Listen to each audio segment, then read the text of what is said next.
aqui e tem alguém cuidando dos nossos filhos para nós. Não é bom isso? Isso é importante, irmãos. Às vezes essas coisas passam em branco, né? Mas nós queremos louvar a Deus por pessoas que olham, que cuidam dos nossos filhos por nós, enquanto podemos também nos alimentar da palavra. Eu quero nessa noite meditar com os irmãos em Lucas capítulo 5. Vou ler esse texto, Lucas 5, 1 a 11. Lucas capítulo 5, versículos 1 a 11, onde diz assim a palavra de Deus: apertando a multidão para ouvir a palavra de Deus, estava ele junto ao lago de Genezaré, e viu 2 barcos à beira da praia do lago, mas os pescadores, havendo desembarcado, lavavam as redes.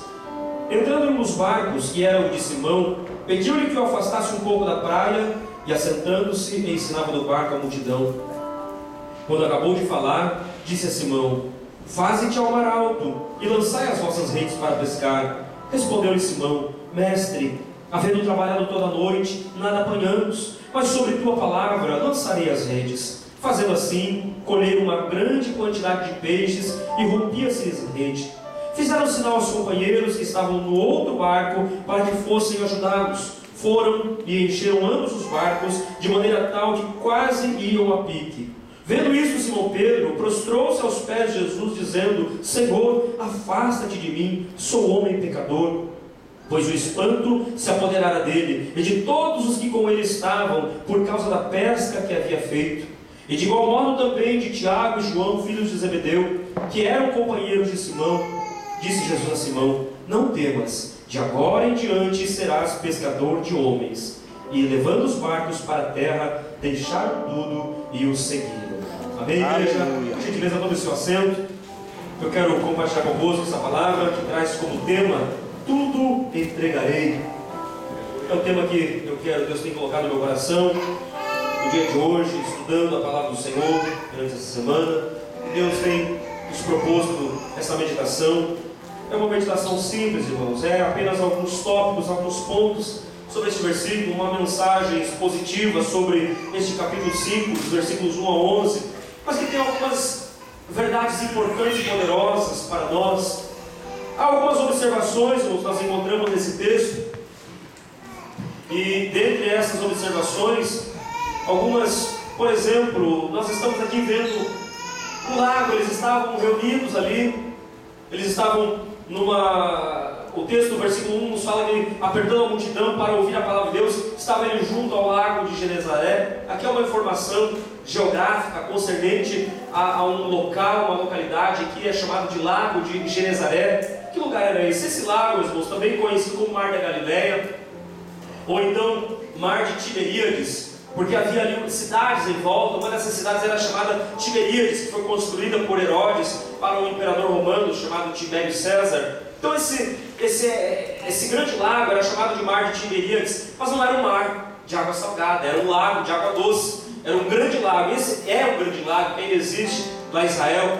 E este lago é interessante, ele é chamado de mar por causa da sua extensão. Ele tem aproximadamente 20 quilômetros de largura, 12 de extensão. Ele é um grande lago. Ele é alimentado pelo Rio Jordão. O Rio Jordão, que recebe ali a neve que derrete do Monte Hermon, acaba formando o Rio Jordão e conduzindo aquelas águas e formando esse grande lago que é chamado de Mar da Galileia. E foi ali, meus irmãos, no Mar da Galileia, que Jesus deu início ao seu ministério. A região da Galileia, como nós comentamos algumas vezes atrás, os irmãos, era uma região um pouco mais pobre em Israel. Havia a Judéia e havia a Galileia. A Galileia era uma região mais pobre, era uma região em que a grande maioria era de pescadores. Por quê? Porque havia justamente esse chamado Mar da Galileia, o Lago de Genezaré. Talvez a tua Bíblia esteja escrito Lago de Genezaré, alguns estejam escrito Mar da Galileia ou Mar de Tiberíades.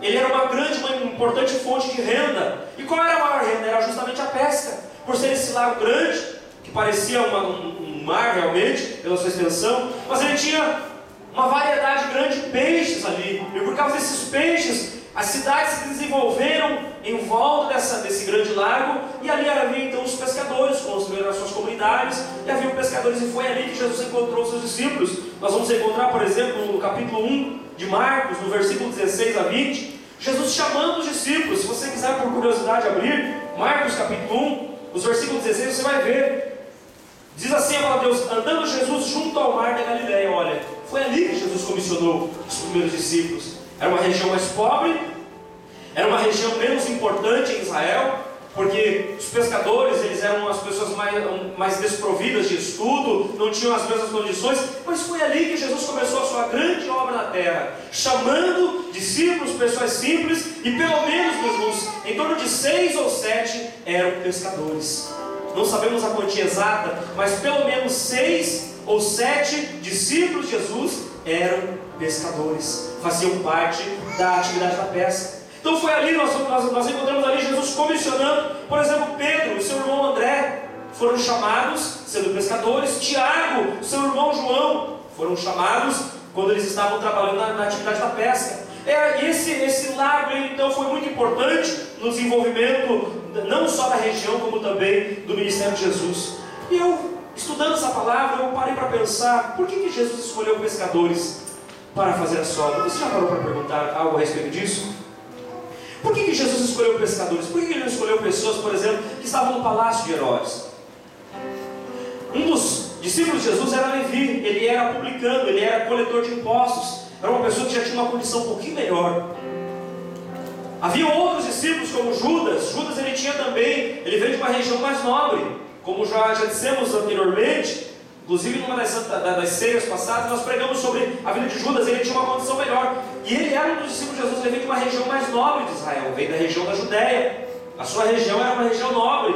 Por que Jesus não escolheu pessoas mais nobres para fazer parte do seu, compor o quadro dos seus discípulos? Ele contou com pescadores, e a grande maioria, eram 12 no total, os discípulos, mas a grande maioria, talvez 6 ou 7, eram pescadores. Eu me fiz essa pergunta: por que pescadores? E quando a gente estuda um pouquinho a questão do pescador, a gente vai compreender um pouquinho. É claro que havia outras razões, há uma simbologia nisso também. Por exemplo, o pescador, ele lida com a água, e na Bíblia a água, ela tem uma simbologia. A água simboliza as nações, os peixes simbolizam as pessoas. Então o pescador é aquela pessoa que vai para a água, ele vai pescar os peixes, simbolizando a obra de Cristo. Que Jesus, ele levanta pessoas para ir às nações, seus servos, as suas servas, e ali ele ganhar pessoas para o reino de Deus. Então, mas essa é uma simbologia espiritual. Porém, o pescador, ele é uma pessoa que ele tem perseverança. Por exemplo, o pescador, ele precisa continuar insistindo.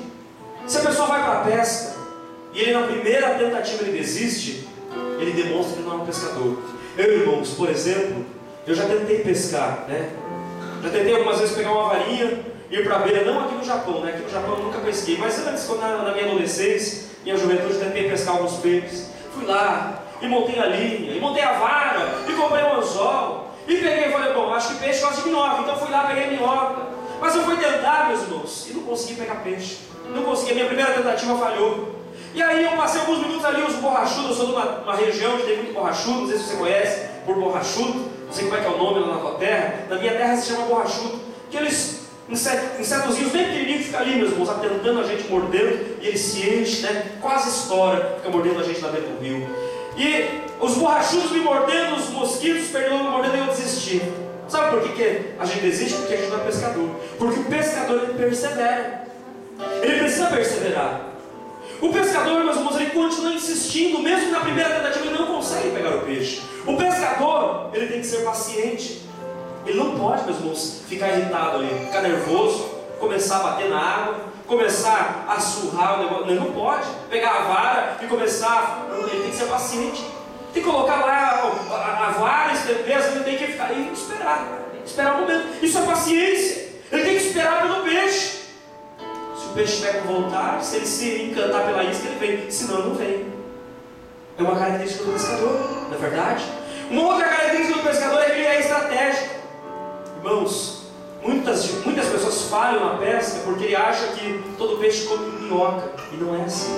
Tem peixe que não come minhoca, tem peixe que gosta de comer outro peixe menor, tem peixe que a isca é uma massinha, tem peixe que a isca é um outro tipo. Enfim, cada peixe tem uma preferência, porque os animais, eles têm a sua cadeia alimentar. Por exemplo, tem pessoas no nosso meio que não podem ter um churrasquinho, tem pessoas que não fazem questão do churrasco, tem pessoas que comem mais salada. A cadeia alimentar das pessoas é diferente, na natureza também é. E não é todo peixe que gosta de minhoca. Então o pescador, ele precisa ser estratégico. Ele precisa conhecer o lugar onde ele está, ele precisa conhecer que tipo de peixe tem naquela região, senão ele não vai conseguir pescar. Não para perceber isso. Aí você estuda o perfil do pescador, e eu começo a entender um pouquinho mais por que Jesus escolheu pescadores para a sua obra. Por que ele foi lá e chamou pessoas simples, mas pessoas que trabalham com a mente, com entendimento, com inteligência, com estratégia. Não é toda hora que o pescador vai levar minhoca, não é toda hora que ele vai lá, que ele vai conseguir. Ele tem que tentar e continuar insistindo. E Jesus chamou pescadores para fazer parte. Eu aprendo uma lição nisso, moço. Será que nós, que somos pescadores de homens, somos assim ou não? Será que nós, na qualidade de pescadores de homens, porque nós somos pescadores de homens, nós fomos chamados para pescar pessoas para o reino de Deus, como? Evangelizando, ganhando pessoas para Jesus. Será que nós temos sido perseverantes, igreja? Temos sido pacientes? Temos sido estratégicos nas nossas atitudes? Ou achamos que é simplesmente ir lá e eles vão ter que ouvir? Veja por que Jesus escolheu pescadores. É interessante você estudar o perfil, a característica do pescador. É interessante, não foi sem propósito. Havia um propósito em Jesus fazer isso. Mas, irmão, deixando de lado esse perfil dos pescadores, Jesus, ali junto ao mar da Galileia, ele chamou os seus primeiros discípulos. Vemos Pedro, André, Tiago, João. Ele depois chamou outros. Ele começou o seu ministério. Mas esses discípulos que ele chamou eram homens. E esses homens, eles tinham problemas. Porque homens, pessoas têm problemas, pessoas têm dificuldades. Eles tinham dificuldade. Aqui nesse texto nós lemos em Lucas 5, do verso 1 a 11, nós encontramos uma dificuldade que ela é aparente, ela é inicial. O versículo de número 4 e o versículo de número 5 nos fala qual era o problema deles. Vamos ler Lucas 5, versículo 4 e 5. Quando acabou de falar, disse a Simão: faze-te ao mar alto e lançai as vossas redes para pescar. Respondeu-lhe Simão: mestre, havendo trabalhado toda a noite, nada apanhamos. Qual era o problema deles, igreja? O problema daqueles homens que eram pescadores experientes, é que eles tinham trabalhado uma noite inteira, mas eles não tinham pegado nada. Eles não tinham conseguido pescar nada. É isso que Pedro diz: mestre, havendo trabalhado a noite toda, nada apanhamos. Eu acredito que eles deveriam estar frustrados. É bem provável que ao voltar de uma jornada como aquela, eles estavam decepcionados, frustrados. Puxa vida, o mar não nos deu nada nessa noite. Mas eles são pescadores, eles então sabem que isso pode acontecer, mas isso não deixa de atingir eles. Eles sabem que há situações que elas não estão favoráveis, mas eles não deixam de fazer. Mas eles estão dizendo: olha, Senhor, nós não conseguimos nada. Então é bem provável que eles estavam frustrados, e não é para menos. Imagine a perda de tempo, meus irmãos. Passaram uma noite toda trabalhando, um tempo perdido, um desgaste físico, sem dormir a noite toda, talvez lançando a rede, trazendo a rede vazia, talvez lançando a vara, o anzol, e o anzol voltando vazio. Havia um desgaste na parte deles, havia um problema, havia uma situação. Isso, meus irmãos, para quem trabalha com rede, com vara, com essas coisas, você sabe, o seu instrumento de trabalho, quanto mais você usa, vai desgastando. Então isso certamente estava acontecendo com eles também. Eles tinham um problema, e eles já estavam, meus irmãos, descendo do barco. O versículo número 2 nos fala assim: e viu dois barcos, aqui Jesus viu, viu dois barcos à beira da praia no lago, mas os pescadores, havendo desembarcado, lavavam as redes. Então eles, é bem provável que estavam um tanto frustrados por não ter conseguido nada, não tinham pescado nada, e eles inclusive já tinham descido do barco, já estavam lavando as redes. Isso me ensina algumas coisas. Lavar as redes nos mostra que o trabalho estava encerrado. Um pescador, quando ele está lavando a sua rede, é porque ele já encerrou o seu período de trabalho. E quando ele está usando, ele não precisa lavar a rede, ele está usando. Então, ele está usando aquela rede, não precisa limpar, não precisa lavar ela. Mas eles estavam lavando. Isso significa que o período de trabalho estava encerrado. E eles também, meus irmãos, eles então não tinham plano de voltar. Já que eles terminaram o trabalho, não tem por que voltar. Vamos guardar os materiais, vamos para casa. Eles não tinham plano de voltar ao mar. Também significa, meus irmãos, que eles estavam preparados para uma nova jornada. Porque o pescador, quando ele lava a sua rede, ele lava para tirar aquelas, às vezes as algas que grudam, alguns bichinhos que não interessam, alguns bichos marinhos mesmo da água, da própria água, sujeira da água, que se agarram na rede e acabam atrapalhando. E se ele não lavar aquela rede, vai prejudicar para a próxima jornada. Então, quando eles estavam lavando a rede, eles também estavam, meus irmãos, deixando aquilo pronto para uma outra oportunidade. Como todo pescador deve ser perseverante, eles iam insistir mais uma vez, e talvez na noite seguinte eles iriam para lá novamente. Então são algumas coisas que nós encontramos: Jesus chamando os seus discípulos, Jesus encontrando esses homens, o mar da Galileia, os pescadores. Eles estavam com uma dificuldade, eles não haviam pescado nada, eles estavam encerrando o seu trabalho, se preparando para ir para casa. Mas Jesus chega, Jesus pede emprestado aquele barco, e o barco era de Simão Pedro. E aí eu quero me deter com os irmãos. Eu não sei se nós teremos tempo para 3 lições que esse texto nos ensina, mas eu quero pelo menos tentar compartilhar com a igreja algumas coisas importantes, algumas lições que Jesus então nos ensina nesse texto. Esse texto me mostra, meus irmãos, em primeiro lugar, no versículo número 3, me mostra uma lição muito clara que eu aprendo com isso. O versículo 3 diz assim: entrando em um dos barcos, que era o de Simão, pediu-lhe que o afastasse um pouco da praia, e assentando-se, ensinava do barco a multidão. Irmãos, a primeira lição que eu aprendo com Jesus diz respeito à prioridade de Deus. Quais são as prioridades de Deus, irmãos? Quais são as prioridades de Deus? A palavra prioridade é aquilo que vem em primeiro lugar. Prioridade, meus irmãos, é tudo aquilo que, num grau de importância, há várias coisas importantes, mas aquilo está em primeiro lugar. Isso é prioridade. Não significa que as outras não sejam importantes, mas esta é em primeiro lugar. Isso é prioridade. E quais são as prioridades de Deus, irmãos? Ali, o versículo número 1 nos fala que havia uma multidão sedenta, uma multidão carente, uma multidão precisando ouvir o quê? A palavra de Deus. O versículo 1 nos diz que apertando a multidão para ouvir a palavra de Deus. Aleluia. A multidão precisava ouvir a palavra. A multidão estava sedenta por ouvir, tanto que apertava mesmo. E esse texto nos fala que não eram poucas pessoas, eram muitas pessoas, era uma multidão. Era muita gente. E geralmente onde Jesus estava havia uma aglomeração grande de pessoas. E essa multidão estava sedenta em ouvir a palavra. E o que Jesus faz? Jesus observa isso. Ele vê que a multidão precisa ouvir a palavra. O que ele faz? Ele pede emprestado o barco de Pedro. E ele, com isso, irmãos, ele está priorizando o reino de Deus. Qual é a prioridade do reino de Deus? É ensinar a palavra. Ele olha para a multidão. Não pense que Jesus não estava vendo Pedro e os demais. Jesus vê a multidão, Jesus vê Pedro chegando da sua jornada de trabalho. Talvez ele vê ali, talvez o seu irmão André estivesse junto, talvez ele observa Tiago e João, ele observa aqueles barcos chegando. Ele sabe, Jesus conhecia. Eles não pegaram nada, eles estão sem nada, mas Jesus olha para a multidão e ele sabe o que é prioridade no reino de Deus, irmãos.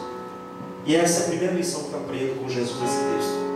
Deus, ele também tem prioridades, irmãos. Mas será que Jesus não se importa com o que Pedro está passando? Será que Jesus não vê, ele não sabe? Será que não é importante? Será que Jesus não ele está alheio e indiferente ao problema de Pedro, irmãos? Será que Jesus não observou que Pedro está descendo, sem nada apanhar? Talvez com o seu semblante cabisbaixo? Talvez pensando: o que é que eu vou levar de comida hoje para a família? O que é que eu vou levar hoje para o melhor? Talvez esses pensamentos corroendo a mente de Pedro e dos demais. Talvez com dívidas para pagar, talvez com tantas situações para resolver, mas não tinha nada do barco, não tinha nada. Então o que resta? Vamos lavar as redes, vamos encerrar, vamos deixar pronto para a próxima vez, mas não há mais o que fazer. Jesus sabe o que está acontecendo. Jesus está vendo o problema de Pedro, mas Jesus tem uma prioridade. Quando ele esteve aqui, ele disse que a minha comida é fazer a vontade do meu Pai. Jesus se alimentava, meus irmãos, de fazer a vontade de Deus. Não literalmente, é claro, ele era ser humano, comia comida como nós, mas isso no sentido espiritual. A prioridade de Jesus, irmãos, era que a vontade de Deus estivesse sendo feita em primeiro lugar. Não significa que os problemas das pessoas não eram importantes. Não significa que Pedro não era importante para Jesus. Não significa isso. Mas havia uma prioridade. E a prioridade era colocar a palavra, meus irmãos, na boca daquela multidão. Era levar alimento espiritual aos famintos. Era alimentar aquele povo com a palavra que poderia conduzir elas à vida eterna. É a prioridade do reino de Deus. Então, irmãos, percebam que Jesus não está ali o problema. Talvez Pedro estivesse lavando as redes e pensando: como pode? Esse mestre, ele não percebe o que eu estou passando. Porque Pedro, se você for reparar nos capítulos anteriores, a sogra de Pedro havia sido curada por Jesus. Pedro sabia quem era Jesus. Pedro já havia sido chamado por Jesus. Pedro já já havia sido comissionado, ele já havia ouvido falar, já tinha visto milagres acontecer. Ele sabia que Jesus era poderoso, que tinha todo o poder e que coisas maravilhosas Jesus fazia. Ele sabia que Jesus tinha poder, ele sabia que era Deus. Ele sabia que ele tinha poder de sondar os pensamentos, de conhecer o interior. Ele sabia. E eu imagino comigo, não está escrito, mas eu imagino que talvez Pedro, lavando as redes, pudesse pensar: como pode o mestre, sabendo do que eu estou passando, vendo que eu não apanhei nada, tem a coragem, tem a petulância de chegar e me dizer: olha Pedro, me empresta o teu barco, porque eu preciso pregar. Parece que Deus não se importa conosco, não é verdade? Quando nós temos os nossos problemas, coisas tão grandes, parece que ninguém nota. Parece que o pastor da igreja não se importa, parece que o pastor não vem, parece que a irmã, o civilização, parece que não se importa comigo, parece que a igreja não se vê, ninguém se importa. E a gente se sente abandonado. Talvez eu imagino Pedro ele lavando aquelas redes, limpando, preparando o barco, pensando: puxa, como pode o mestre se preocupando em pregar, em usar o meu barco para pregar, mas ele sabe que não tem nenhum peixe no barco, ele sabe que eu não tenho comida para levar para casa. Como pode? Como pode? Irmãos, isso é um grande mistério que ainda hoje acontece nos nossos dias. É um grande mistério. Para Deus a prioridade é que haja salvação nos corações. Glória a Deus. Para Deus a prioridade é que o mundo conheça o seu grande amor. Para Deus a prioridade é que a palavra ela seja conhecida pelas pessoas lá fora. A prioridade do reino de Deus, meus irmãos, ela é a palavra sendo anunciada aos corações. Embora eu não entenda perfeitamente isso, embora eu possa olhar para isso e dizer: Senhor, mas e eu e a minha dor, Senhor?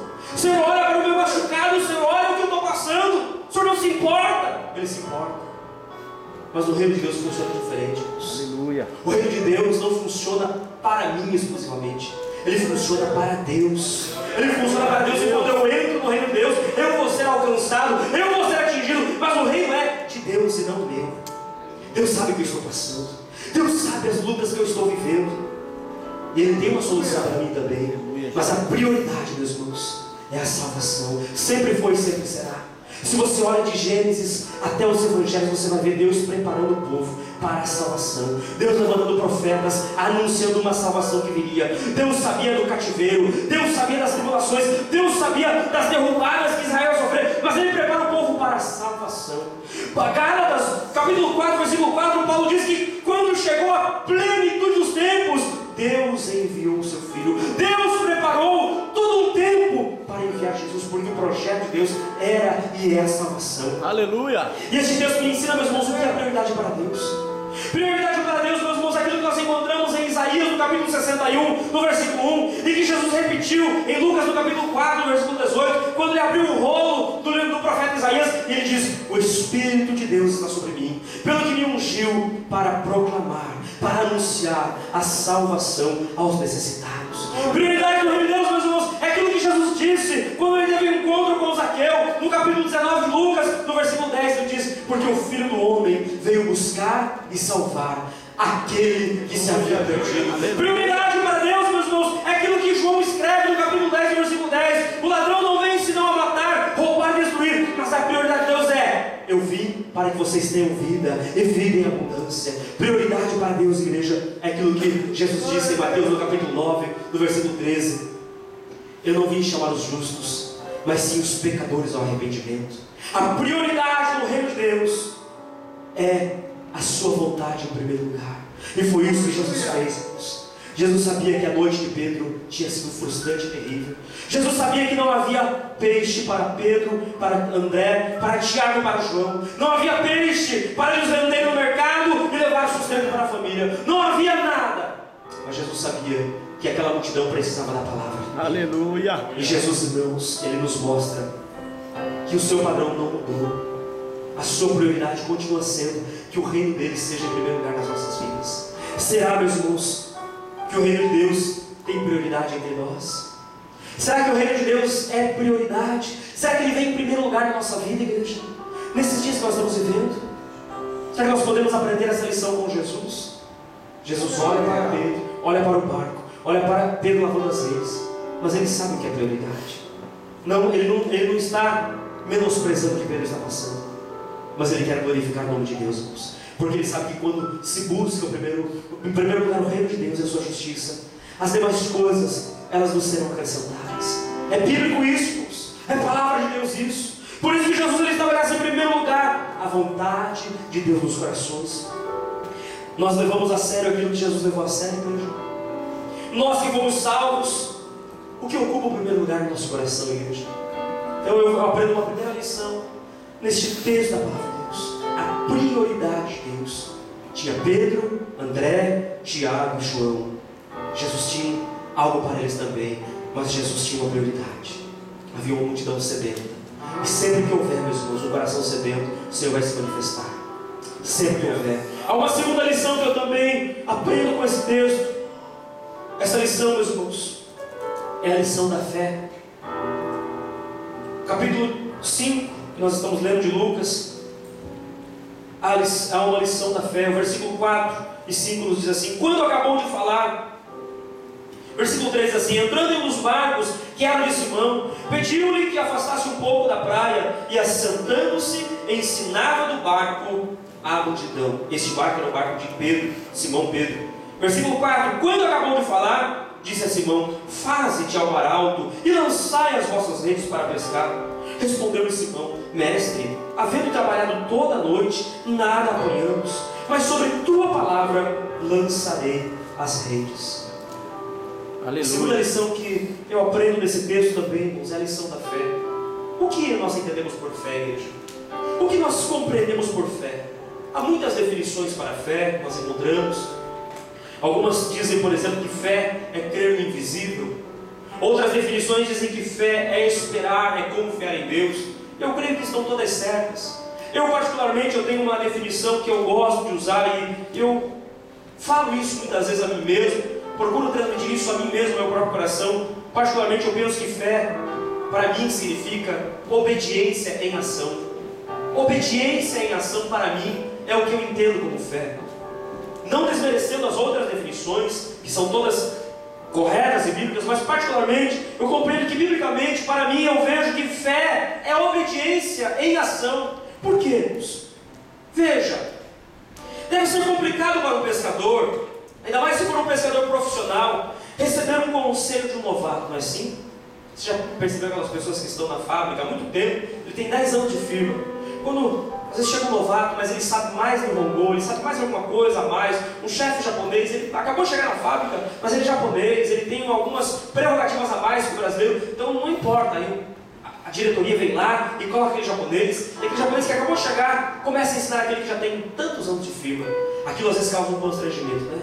Aquelas pessoas que estão ali ficam, puxa vida, mas eu com tanto tempo tenho que ser ensinado por esse, acabou de chegar, só porque fala mais um, só porque tem um curso a mais, só por isso. Às vezes isso causa uma preocupação, e eu fico pensando, um pescador experiente, se ele recebe um conselho de um pescador novato, como que ele vai se sentir? Constrangido, né? Muitas vezes não vai aceitar. Mas e se um pescador, ele receber um conselho de um carpinteiro, como que ele vai se sentir? Pior, meus irmãos. Literalmente, vamos dizer assim, no buraco, na fossa. Porque um carpinteiro, meus irmãos, ele entende de madeira, né? O carpinteiro é aquele que trabalha na ornamentação da madeira, ele produz a madeira, né? Ele enfeita a madeira. É o trabalho da carpintaria, é madeira, irmão, não tem nada a ver com o mar. Ele pega a madeira bruta, ele faz um trabalho, ele entalha, ele cria forma, ele dá beleza, trabalha no móvel. O que carpinteiro entende de mar, de peixe, de pesca? Então, nós encontramos nesse texto, irmãos, um carpinteiro dando conselho para um pescador profissional. Jesus, que era filho de José e Maria, aprendeu a profissão da carpintaria com José, o seu pai, e foi carpinteiro durante um bom tempo, até começar o seu ministério. Aí Jesus vira-se para Pedro, que era pescador profissional, tinha uma companhia de barco, era sócio com seu irmão André, trabalhava já há algum tempo com pesca, entendia do mar. Jesus disse para Pedro: Pedro, volta para lá, Pedro. Volta para lá e volta a pescar. Não é complicado isso, irmãos? Veja que as atitudes de Deus, elas são diferentes das nossas. O raciocínio de Deus é diferente. Mas aquele carpinteiro era diferente. Aleluia. Aquele carpinteiro era o próprio Deus, que sabe todas as coisas. Aquele carpinteiro era Jesus de Nazaré, o poderoso, o Senhor da terra, o Senhor do mar, o Senhor de todas as criaturas. O Senhor que sabia até mesmo o peixinho que estava lá. O Senhor que sabia qual peixinho que tinha lá na sua boca, uma moeda, para dizer: olha, vai lá e pesca um peixe, você vai encontrar uma moeda, e aquela moeda você vai pagar um imposto por mim, por você. Era ele, Oh, o carpinteiro, glória a Deus. que entende não só de carpintaria, mas entende tudo de todas as coisas. Era Jesus que estava lá. Mas é complicado, irmão, você ser confrontado assim, não é? É complicado você receber um conselho dessa maneira. Ele acaba de volta da pesca, não pegou nada a noite inteira. Aí ele olha para Jesus e podia dizer: Jesus, você entende muito bem de carpintaria, mas de pesca, deixa comigo. Não te mete, não é chamado. É assim que a gente diz. Coloca o seu focinho onde você não foi chamado. Essa parte sou eu que mando, sou eu que entendo. Irmãos, mas Jesus não somente aconselha Pedro, como ele diz para Pedro o que Pedro deveria fazer. Jesus diz: Pedro, volta para o mar. Irmãos, apesar de Pedro ter passado uma noite inteira lá, o carpinteiro diz: volta para o mar. Você vai ter que voltar. Complicado, né? Eu fiquei olhando, estudando essa palavra hoje à tarde. Meu Deus, que complicado. E se fosse eu lá, como que eu ia reagir? Voltar, Senhor, eu passei a noite inteira lá. Eu ia questionar: Senhor, mas eu estou ouvindo de lá, Senhor. O Senhor já não disse, o Senhor não ouviu direito. Eu passei uma noite inteira, não peguei nada. Aí o carpinteiro diz assim: volta para o mar. Mas ele diz mais, ele é ousado. Ele diz assim: olha, você volta para o mar e você vai para um lugar bem fundo. Irmãos, era Pedro que conhecia as águas. E geralmente, meus irmãos, se pescava durante a noite, porque durante a noite as águas elas estão num determinado ponto, principalmente ali na Galileia, por ser um lago. Havia um determinado ponto que as águas baixavam. Então, quando as águas baixam, é mais fácil pescar aqueles peixes. Eles estão mais fáceis de vir à rede. No entanto, Pedro passou uma noite inteira e não pegou nada. Aí Jesus diz: olha, você volta para o mar, mas agora você volta para um lugar mais fundo. Irmãos, mas era de dia. Se Pedro estava voltando de passar uma noite inteira, Jesus disse para ele voltar de dia. Não fazia sentido. Não faz sentido as coisas de Deus. Não faz sentido o conselho que aquele carpinteiro dá. Mas Jesus diz mais: olha, Pedro, você vai para um lugar fundo. É como se Pedro não conhecesse, né? É como se você estivesse dizendo: olha, você não conhece, vai lá, porque vai para o fundo. Pedro conhecia, irmãos. Era Pedro, ele era profissional. Mas Jesus diz mais: aí você faz o seguinte, quando você chega lá, na parte funda, você lança as redes. Você faz tudo de novo, como se Pedro, meus irmãos, não tivesse feito a noite inteira tudo aquilo. Como se várias vezes ele não tivesse lançado a sua rede. Várias vezes, e várias vezes. Aí Jesus diz: você faz de novo. Você vai voltar e você vai fazer a mesma coisa. Não faz sentido isso, irmãos. Não faz sentido. Aos meus olhos eu não consigo entender lógica nisso. E talvez aos olhos de Pedro também não deveria fazer sentido. Porque Pedro, meus irmãos, ele não era uma criança. Pedro não era alguém que estava ali se aventurando na água. Pedro não era alguém que tinha começado hoje a pescar. Pedro conhecia aquelas águas. Ele vivia daquilo. Aquela era a vida dele. Fazia tempo que ele gastava a sua vida naquilo. A pesca era a sua vida. Aleluia. Não faz sentido para nós, irmãos. Quando Deus também fala conosco e nós ouvimos a voz de Deus, nós não entendemos. A gente fica questionando o Senhor: mas eu não entendo por que eu tenho que fazer isso. Eu não entendo por que eu tenho que estar aqui. Eu não entendo por que eu tenho que ir por esse caminho. Eu não entendo por que eu tenho que obedecer. Realmente não faz sentido. As nossas questões não fazem sentido. Não adianta você ficar perguntando. Não adianta você ficar questionando, querendo colocar Deus na parede. Deus nunca vai ficar na parede, irmãos. Não adianta questionar. Sabe o que eu aprendo aqui, meus irmãos? Pedro, ele não questiona. Por isso que eu vejo que aqui a fé. O que é a fé? É a obediência em ação. É quando a obediência é praticada que a fé aparece. É o que Pedro faz. Pedro, ele não questiona. Pedro não fica perguntando: Senhor, sou eu que conheço, não é o Senhor. Pedro diz: Senhor, eu trabalhei a noite inteira, nada podemos, mas sob tua palavra, mas porque é o Senhor que está mandando, porque é o Senhor que está dizendo, eu não vou questionar, eu vou lançar as redes. Foi isso que ele fez. Você percebe o que é a fé, igreja? Você percebe que a fé é a obediência trabalhando? Você percebe que a fé, ela é muito mais do que um conceito. A fé, que bonito a fé. Fé é crer, é esperar os braços cruzados. Não. A fé é obedecer quando nós não estamos vendo nada. A fé é nós estamos caminhando em direção àquilo que Deus falou, ainda que eu não veja. Como Abraão, você vai sair da tua terra, da tua parentela, e você vai para uma terra que eu ainda não te mostrei, mas eu vou te mostrar. E Abraão foi. Abraão saiu, Abraão obedeceu, e porque obedeceu, irmãos, ele viu a glória de Deus. Porque obedeceu, cumpriram-se na vida daquele homem as palavras de Deus.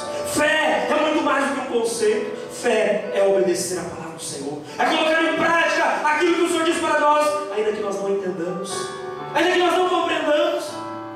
Pedro entendia tudo da água, entendia tudo de pesca, entendia tudo de mar. Ele não questionou: Senhor, sob tua palavra. É o Senhor que está mandando, é o Senhor que está dizendo. Oh, aleluia. Que fé poderosa, igreja. Que fé poderosa é essa que nós podemos aprender nesta noite? Fé é isso, igreja, é obedecer às ordens do Senhor. Eu aprendo, meus irmãos, com esta palavra, que muitas vezes as nossas razões, os nossos conhecimentos, a nossa sabedoria, os nossos argumentos, eles são pequenos demais, eles são limitados demais diante da palavra de Deus. Nós muitas vezes questionamos ao Senhor, nós argumentamos com o Senhor, queremos lutar com o Senhor, queremos muitas vezes dar uma de Jacó, vou lutar com o Senhor, enquanto não houver a minha vez, não vou desistir. Mas, irmãos, os nossos argumentos são pequenos. Ainda que nós não entendamos, nós vamos obedecer ao Senhor. Ainda que nós não compreendamos tudo, vamos obedecer ao Senhor, vamos agir por fé, porque é nessas coisas que nós crescemos, irmãos. É nessas coisas que se manifestam a glória de Deus. Eu olho para Pedro, eu olho para essa passagem e eu vejo uma rica experiência que ele teve por obedecer ao Senhor. Aleluia. Quantos de nós, irmãos, estamos perdendo de ter experiência com Deus porque nós ficamos sempre no mesmo lugar, esperando alguma outra coisa acontecer, esperando que alguém venha até nós e diga alguma coisa? Não se engane, irmãos. Se você não mudar a tua concepção com Deus, se eu não disser, Senhor, eu soube tua palavra, Senhor, é porque o Senhor que está falando. Ainda que seja o pastor que está pregando, ainda que seja o presbítero que está pregando, ainda que seja a criança que está louvando aqui, mas é a tua palavra, Senhor. Soube tua palavra. Eu vou, Senhor, eu vou, porque eu creio, eu me entreguei ao Senhor. Eu vou, Senhor, eu vou lá, eu vou fazer tudo de novo, Senhor. Eu vou voltar lá no mar alto. Embora muitas vezes, Senhor, eu não creia que eu vou pegar alguma coisa, mas eu vou, Senhor, sob a tua palavra. A gente pensa que fé, meus irmãos, é crer. Nem sempre o teu coração vai crer. Nem sempre você vai conseguir levar o teu coração naquele exato lugar em que você vai ter fé suficiente para crer. Muitas vezes nós precisamos, meus irmãos, fechar os olhos e somente ouvindo. Vai, filho, vai, minha filha. Vai porque sou eu que estou dizendo. Vai porque é a minha palavra. Vai porque é o meu chamado. Vai porque é a minha voz. Vai, filho. E quando você for, aí vai acontecer. Aleluia. Fé não é só esperar. Fé, meus irmãos, é obedecer. É irmos ao encontro, é dizer, Senhor, eu não vejo nada, Senhor, mas eu não preciso ver. Estou te ouvindo, Senhor. Senhor, estou aqui, Senhor, com meus olhos fechados e não consigo ver. Mas eu sei, Senhor, o Senhor falou, eu vou, sob tua palavra, lançarei as redes. Aleluia, Jesus. Na obediência nós crescemos, irmãos. Na obediência nós crescemos. E o resultado disso, meus irmãos, o versículo 6, o versículo 7 deste mesmo capítulo diz assim: fazendo assim, ou seja, obedecendo, colheram uma grande quantidade de peixes e rompia-se-lhes a rede. Fizeram então sinal aos companheiros que estavam no outro barco para que fossem ajudados. Foram e encheram ambos os barcos de maneira tal que quase iam a pique. Irmãos, o resultado da fé, o resultado da obediência está aqui. Está comprovado que um carpinteiro sabe mais que um pescador. Está comprovado que aquele simples homem lá de Nazaré, acostumado à madeira, muitos anos trabalhando com o seu pai, cheirando a madeira, cheirando a serragem, aquilo fazia parte da sua vida. Mas ele compreendia, meus irmãos, ele sabia onde estava o peixe. Ele diz, olha, faze-te ao mar alto. Se você for ler, há uma outra passagem que nós não temos tempo, mas ela é muito linda, no capítulo 21. Uma história parecida acontece. E Jesus diz a mesma coisa, olha, lançai as redes à direita do barco. Eles tinham também pescado, meus irmãos, não tinham conseguido nada, não tinham nada.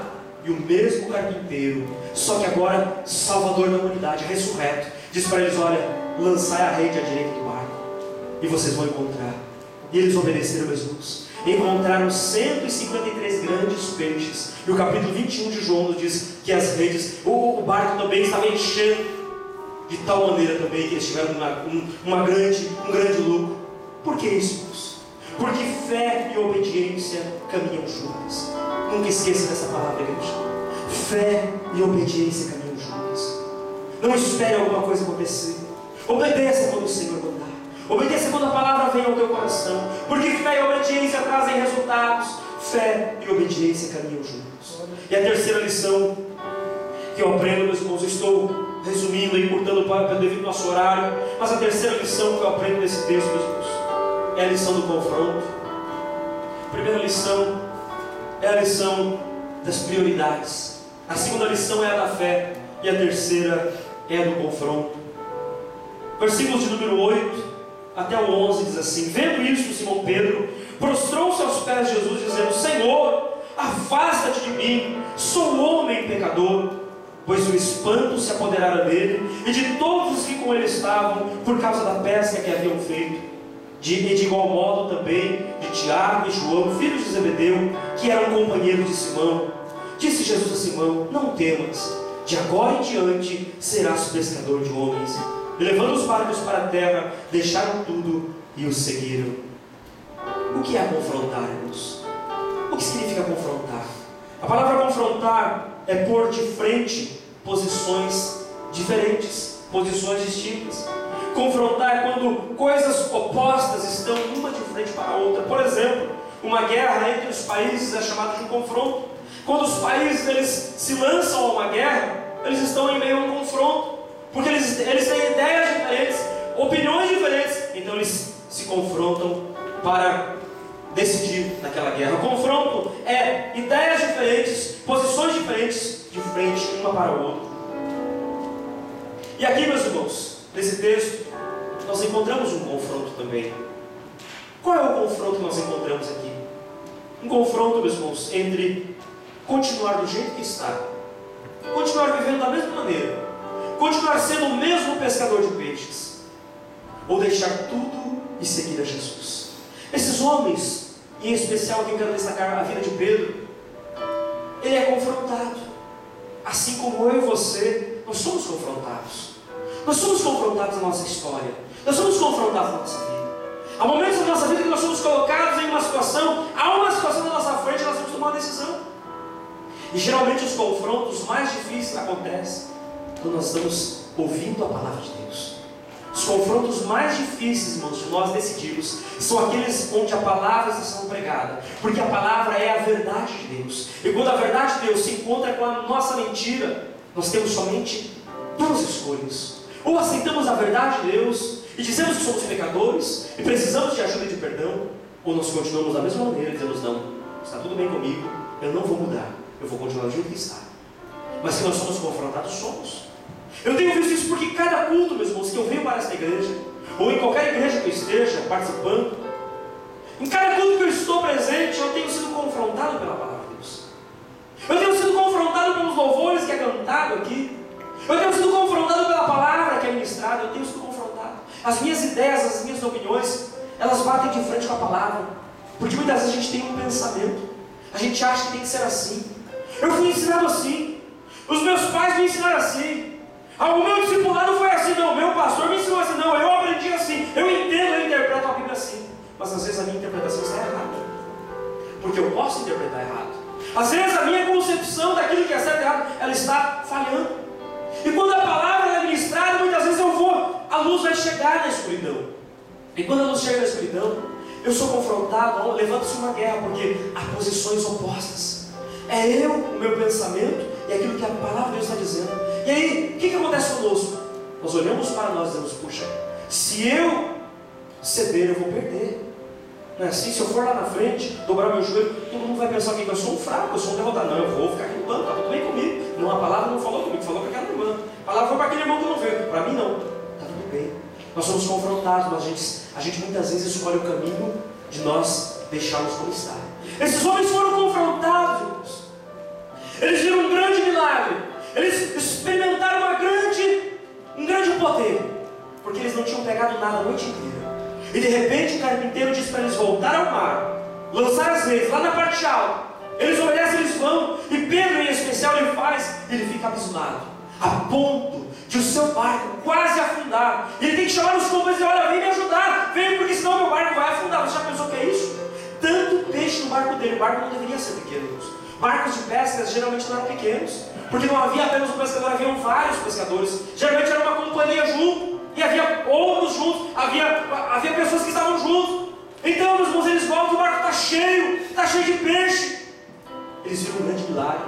Eles passaram uma noite inteira, vamos dizer, passaram 6, 7, 12 horas pescando, nada apanharam. E de repente, numa ida, meus irmãos, em meia hora, talvez, vamos supor meia hora, foram meia hora para chegar lá no alto mar, meia hora para voltar. Irmãos, em uma hora, o barco estava abarrotado, Se tiver que pedir ajuda, vem ajudar. Tem muito peixe, a gente não pode perder. Vem ajuda. Eles foram, um ajudando o outro. Muito peixe, moça. Mas de repente, veio um confronto. E qual era o confronto? Vamos permanecer como a gente está? Vamos continuar como nós estamos? Ou vamos seguir a Jesus? O que fazer, meus irmãos, numa hora dessa? O que fazer quando nós somos confrontados em nós mesmos? O que fazer quando a palavra, quando o milagre, a gente presencia o milagre? Por exemplo, chegamos ali aqueles 4 dias da EBO. Foram palavras de Deus, quem esteve ali viu como Deus manifestou, houve batismo com o Espírito Santo. Eu estava abraçado com um jovem, um dos dias. Aquele jovem estava ali seco, estava orando, e o pastor disse: venha, Jesus vai batizar e nós estávamos lá. E eu fui lá e abracei aquele jovem estava, meus irmãos, não conseguia nem orar. Eu comecei a ajudar ele em oração, comecei a abraçar, eu falei: irmão, vamos orar. Jesus pode mais nessa noite, você crê? Eu creio, vamos orar. Nós começamos a orar. E aquele jovem começou, meus irmãos, a orar e a clamar e a crer. Disse: eu creio, Senhor, eu creio que está assim que eu confio. Irmãos, ele foi batizado naquela noite. Ele não se conteve, ele foi batizado, meus irmãos, foi abençoado pela presença daquela noite. E eu pude me alegrar, eu vi Deus operando ali, impactado pela glória, pela presença do Senhor, coisas maravilhosas. E a palavra de Deus foi lançada, foi ministrada. Nós vimos coisas maravilhosas, mas a palavra veio, irmãos, e ela nos confronta. Eu disse: Senhor, eu vou voltar para a Ilata. Mas não, está tudo bem, vamos ficar assim. O que fazer nessas horas? O que fazer quando a gente está sentado como nós estamos? Você está aí nessa noite, eu estou aqui, eu também estou ouvindo. O que fazer quando nós somos confrontados? Que resposta nós damos? Nós podemos dar 2 tipos de respostas. A primeira resposta é a resposta emocional. A resposta emocional é aquela que nós respondemos: Senhor, afasta-te de mim, pois eu sou um pecador. Foi isso que Pedro fez em primeiro lugar. Ele pulou do barco, o versículo número 8 diz assim: vendo isso, Simão Pedro prostrou-se aos pés de Jesus, pulou do barco não, prostrou-se aos pés de Jesus dizendo: Senhor, afasta-te de mim, sou um homem pecador. Isso aqui é uma resposta emocional. Ele ficou espantado pelo grande milagre que ele viu, pela grande quantidade de peixe, ele ficou maravilhado, e emocionalmente ele respondeu: Senhor, eu sou pecador.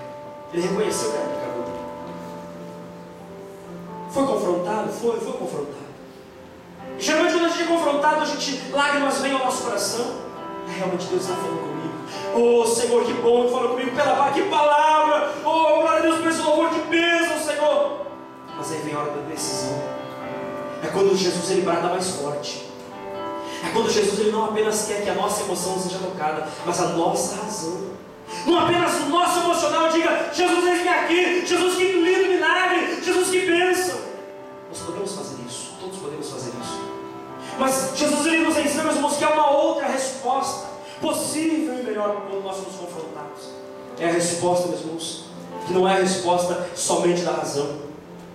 Não é a resposta que nós nos alegramos somente com a grandeza do milagre, mas é quando nós ouvimos a voz de Deus dizendo: filho, não temas, filha, não temas. Não tenha medo, não tenha temor.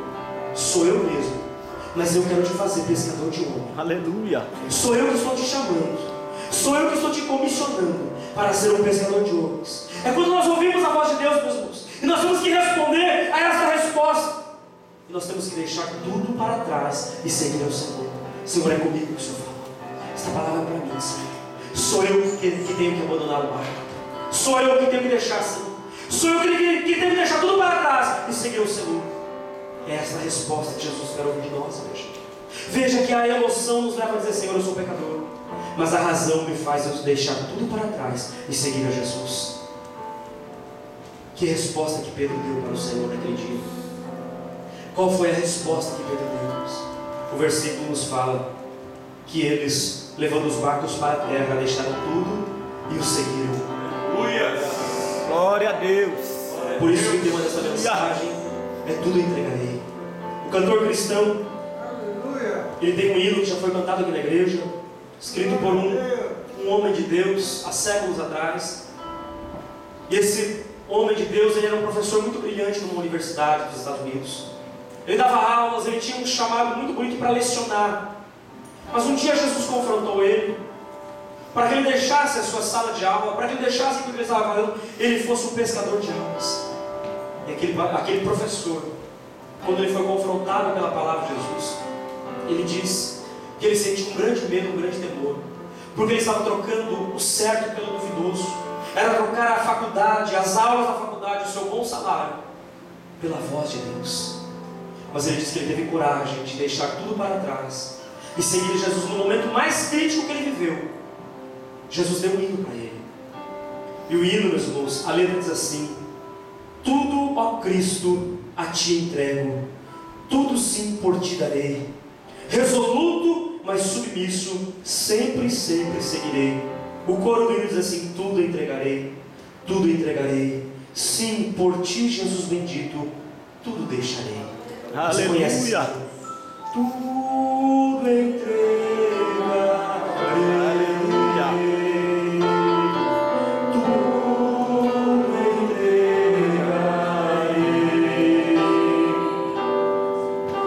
Sim, por ti, Jesus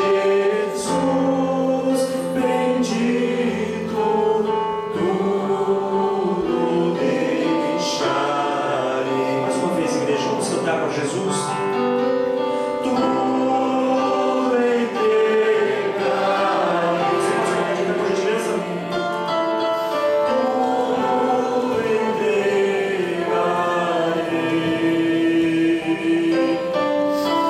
Sim, por ti, Jesus bendito, tudo deixarei. Qual é a resposta que você vai dar a Jesus nessa Aleluia, noite? Jesus. Qual é a resposta que nós podemos dar a Jesus nessa noite? Nesse confronto que Jesus coloca diante da sua palavra. Nós somos confrontados, irmãos. Às vezes nós estamos vivendo uma vida de fracasso, uma vida de desobediência ao Senhor. E nós sabemos o que devemos fazer. Nós sabemos que obedecer ao Senhor é melhor. Nós sabemos que nós podemos dizer: Senhor, eu vou hoje deixar tudo para trás. E eu vou te seguir, Senhor. Eu vou corresponder a esse chamado. Senhor, embora eu esteja tendo um grande lucro, irmãos, não era fácil deixar um barco cheio de peixe, depois de uma noite toda sem pescar, deixar um barco com a barra rodada de peixe, Senhor. Eu vou te seguir. Não era fácil tomar essa decisão. E não é fácil hoje, irmãos, nós dizemos não a nós mesmos, dizer não à maneira de vida que nós levamos. É: Senhor, eu vou te obedecer. Eu não vou mais renunciar ao teu chamado. Eu não vou mais dizer não à tua voz. Eu não vou mais ficar, Senhor, brigando com o Senhor. Eu não vou mais ficar discutindo com o Senhor. Eu não vou mais ficar, Senhor, esperando que alguma coisa aconteça. Porque todo culto o Senhor tem falado comigo. Todo culto o Senhor tem me confrontado. Toda vez que eu abro a Bíblia, a tua palavra fala comigo. Toda vez que eu ouço um louvor, é a tua voz falando comigo. Senhor, eu vou me entregar nesta noite, Senhor. Aleluia. Eu vou me entregar nas tuas mãos nessa noite, Senhor. Esta é a resposta, igreja, que Pedro deu a Jesus. Deixou tudo e seguiu ao Senhor. O que significa para você nesta noite? Eu sei o que significa para mim deixar tudo. O Senhor fala comigo nesta noite, com essa palavra. Essa palavra eu não estou apontando para você. Estou pregando, meus irmãos, porque Cristo primeiro fala comigo. Cristo primeiro me entregou essa mensagem e trabalhou comigo em meu coração para eu poder ser você. Agora eu compartilho com você. O que você crê? O que esse Senhor te confronta nessa noite? Qual é a tua opinião? Não, Senhor, eu sou assim mesmo. Eu não vou mudar. Vou continuar assim. Meu culto é esse. A minha vida é essa. Eu sou assim mesmo, Senhor. Eu vou continuar assim. Não adianta insistir. Irmãos, o Senhor, Ele nos diz essa noite: responda favoravelmente. Em Apocalipse 3:20, Jesus diz: eis que estou à porta e bato. Eis que estou à porta e bato. Se alguém ouvir a minha voz e abrir a porta, eu vou entrar na sua casa. Eu vou cear com Ele, um verdadeiro banquete, e Ele comigo. Nós precisamos responder, igreja. Aleluia. Nós precisamos responder. Você pode fugir por algum tempo de Jesus, mas você não vai conseguir fugir a vida toda. Você pode fugir algum tempo de Jesus, mas você não conseguirá fugir sempre dele. Você pode ficar algum tempo sentado no banco, se escondendo debaixo das suas dores, do teu dolor, dizendo: Senhor, eu estou machucado. Jesus sabia o que Pedro estava passando. Jesus sabia que o seu barco estava vazio, mas Jesus tinha uma prioridade a fazer. Aleluia. Enquanto nós, irmãos, acharmos que Jesus tem que primeiro ouvir e primeiro fazer o que eu acho que tem que fazer, nada vai acontecer, nada vai mudar. Deixa o teu barco nesta noite lá na praia. Pega o teu barco nessa noite, leva lá na praia e diga: Jesus, eu vou te seguir, Jesus. Eu entendi, Jesus. Eu entendi, Jesus. É comigo, é para mim, Senhor. Aleluia. Eu vou te seguir, Senhor. Feche os teus olhos. Vamos orar, Senhor. Aleluia. Rabaxu, cantarabachá. É a tua palavra, Senhor.